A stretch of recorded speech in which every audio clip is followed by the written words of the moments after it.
तब जो किसानों की 3 खेती कानूनों को रद्द कराने के लिए संघर्ष चल रहा है। 26 जनवरी के बाद उस गलबात में खरोत आ गई। पहले तो भारत सरकार के खेतीबाड़ी मंत्री और किसान आगू आपस में बात कर रहे थे, लेकिन जब 26 जनवरी का समा था उसके बाद में सारी गलबात रुक गई थी। तो हमारी हरियाणा से गुरुद्वारा प्रबंधक कमेटी में भी किसान आगू हैं, हम भी किसान हैं। तो बहुत सारे किसान मेरे पास आए जो गुरुद्वारा दादू साहब गांव के पास के थे कि जो रुकी हुई गलबात जो है जो शुरू करानी चाहिए।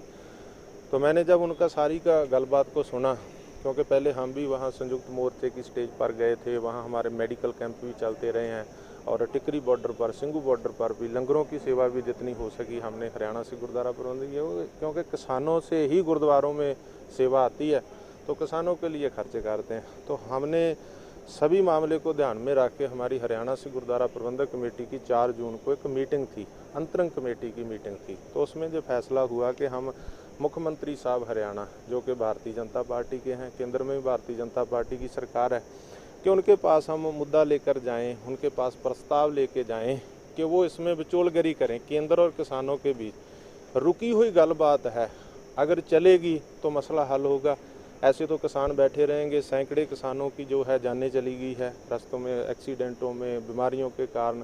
वहाँ अत की सर्दी में बैठना पड़ा, अत की गर्मी है, मच्छर वगैरह, कितनी मुश्किलें हैं वहाँ। और हम किसान लोग तो एक दिन अपना खेत नहीं छोड़ सकते, मजदूर लोग एक दिन मजदूरी नहीं छोड़ सकते, लेकिन 7 महीनों से ज़्यादा हमको खेत छोड़ने पड़ गए, मजदूरी छोड़नी पड़ गई। तो इस गलबात को शुरू कराना चाहिए। तो हमारे सिख इतिहास में एक ऐसी परंपरा भी है कि गुरु अर्जन देव महाराज के साथ जो भाई सत्ता और बलवंडा गुरु के कीर्तनीय थे, उनका जो था तकरार पैदा हो गया, उन्होंने गुरु साहब के खिलाफ बोला। तो फिर वो एक भाई लद्दा जी के पास गए थे। तो गुरु साहब का वचन था कि अगर इनकी कोई बात भी लेके आएगा तो उसका मुंह काला किया जाएगा, कोई इनकी बात भी लेके ना आए। तो भाई लद्दा जी ने खुद अपना मुंह काला करके गुरु अर्जन देव के पास पहुंच गई और उनको गुरु से मिलवाया था, भाई सत्ता बलवंडा। वो तो सिख इतिहास की एक एग्जाम्पल दे रहा हूँ। तो ऐसे हमने सोचा कि जो केंद्र और किसानों की बात रुकी हुई है, कोई तो इसमें जो है हैफर्ड करे, कोई तो इसमें जो है रोल प्ले करे कि उनकी गलबात शुरू हो जाए। तो हमने 22 तारीख को मुख्यमंत्री हरियाणा श्री मनोहर लाल खट्टर जी के पास हमारी हरियाणा सिख गुरुद्वारा मैनेजमेंट कमेटी का एक वफद मिला। उनको लिखती तौर पे हमने एक लेटर दिया और उन्होंने भी आश्वासन दिया कि हम चाहते हैं कि ये मसला हल हो, आप किसानों से भी बात करो।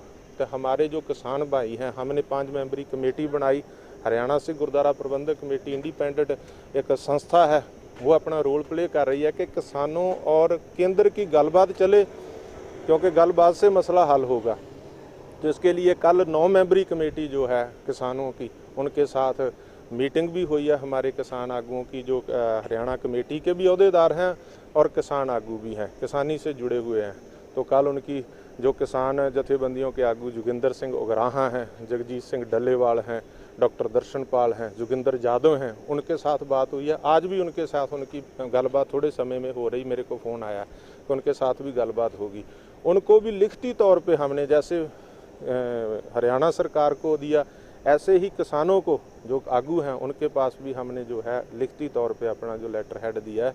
हम सिर्फ ये रोल प्ले करना चाहते हैं कि रुकी हुई गलबात जो है वो तुर पड़े, वो चल पड़े, और जो फैसला है वो किसान जथेबंदियों के आगुओं ने और केंद्र सरकार ने करना है। हम चाहते हैं कि विदाउट वायलेंस ये मसला हल हो जाए। सैकड़े जाने चलेगी, एक एक जान कीमती है, सैकड़े जाने चलेगी है। तो हम चाहते हैं और जाने मत जाएं, क्योंकि सारे हमारे भाई हैं, हमारे वासी हैं, जहाँ चाहे पंजाब के, चाहे हरियाणा के, चाहे देश के कहाँ के भी वासी हैं।